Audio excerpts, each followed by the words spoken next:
Hi, it's the last video of October as it is Halloween, so happy Halloween everybody. I hope you've spent the month watching spooky stuff, playing spooky games, reading spooky books, just generally doing spooky things.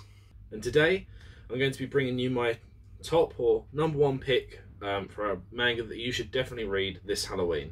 So hi, welcome back to Sean O'Mac. Like I've just said, today we're going to be going over my #1 pick for Halloween manga. Now, if you haven't already guessed it from the thumbnail, which you certainly may have, then the series that I'm going to be talking about today is Tokyo Ghoul.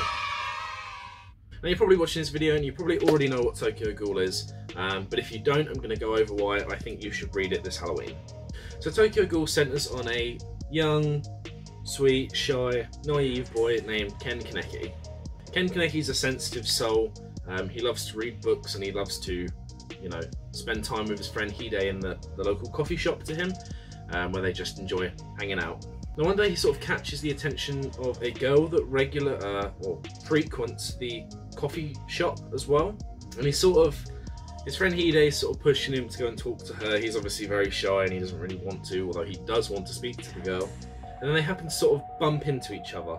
And from that bumping into each other, they discover that they both have an interest in books, but not just books, the same author. They enjoy the same books from the same author, basically, and they sort of hit it off from there. They decide to go out for like a sort of date, and then everything just sort of goes wrong. Now, in this world exist humans and ghouls. Ken Kaneki is a human. Humans like us, we can do everyday normal things. We can eat hamburgers, we can go out and have a drink. You can do whatever you want, basically, well, within reason. Ghouls, on the other hand, cannot survive from human food. They can't, eat or digest human food. It makes them feel physically ill. And it turns out this girl that Kaneki went with, Rize, turns out she is in fact a ghoul. Now, as I just said, ghouls have to eat humans, so you can probably imagine where this goes.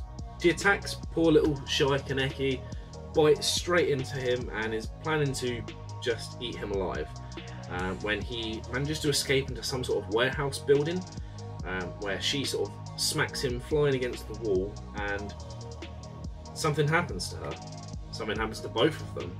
Now, I know that's very early on, and I don't exactly want to spoil what exactly happens, but events transpire that lead Kaneki to wake up in hospital with one red eye, the red eye being the trademark of the ghouls. Seemingly, Kaneki has been transformed, maybe not entirely, but somewhat into a ghoul, to the point where he can no longer eat human food and he is no longer able to lead a normal human life. And then the series sort of goes from there.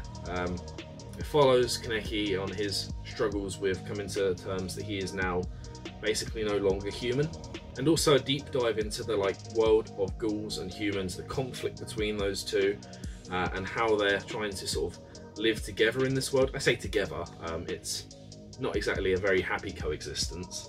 So because of these ghouls, you have, I believe they're called the CCG. They're like the anti-ghoul task force, basically. The ghouls call them doves. They are like inspectors, like secret agents almost, and higher ranked secret agents walk around with like little briefcases. Those briefcases contain anti-ghoul weapons. So each ghoul has access to like their own sort of unique weapon. It will grow like out of their back or out of like the bottom of their spine or like their face, and that will give them some sort of, powerful ability.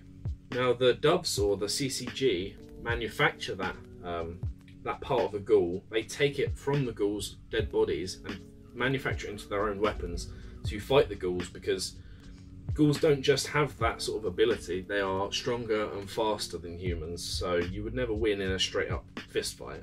So there's so much tension. There's tension between the humans, the ghouls and the CCG, and it's all just one big melee. It's so good.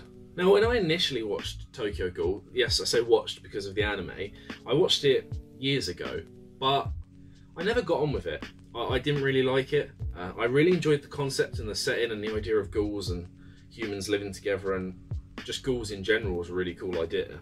But just something about it, I just don't think it was really good. Like, I would 100% recommend you to read the manga instead. I mean, with the anime, you really could just... But don't get me wrong, it's a sad series, it's dark, it's brutal, it's kind of edgy as well, so if you like your edgy boy manga, then this will be fine for you. And as well in the manga, I felt, you know, increasingly bad for Kaneki in the world he has to live in, whereas in the anime, he just wound me up. You've also just got awesome characters. There's so many cool different like ghouls and humans alike. Now the ghouls all have masks made for them to sort of keep their identity safe if they ever have to encounter a member of the CCG. You've got the guy who makes masks, Uta, he's definitely the best boy, and then you've got best girl Tuka. I don't care what you think of best girl and best boy, fight me. The artwork's really fantastic in this series. The artist just does a fantastic job. It portrays emotion very well. The fight scenes are very good. They're very easy to follow. And overall, I could not recommend it enough. It's such a journey. It's only 14 volumes long. You've got Tokyo Ghoul RE, or I don't know, I think there's several ways to pronounce it.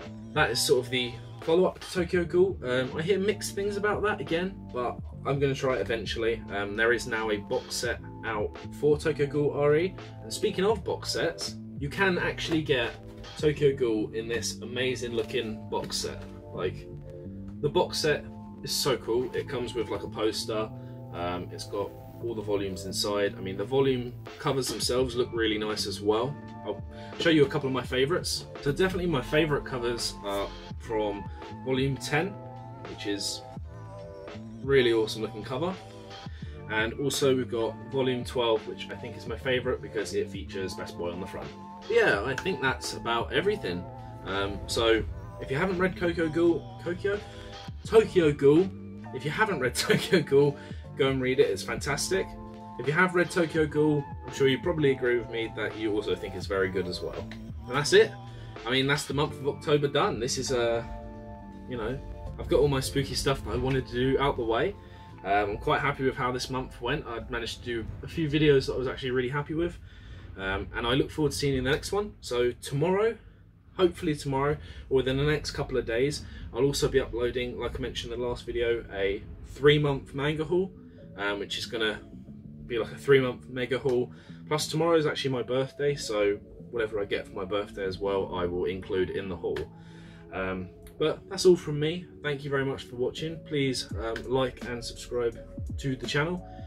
Follow me on Twitter, Instagram, all the other stuff. What are they called? Twitch, that's the one. Follow me on all of those as well. They will be in the description below. But other than that, thank you very much for watching. I will see you in the next one. Sean Mac, out.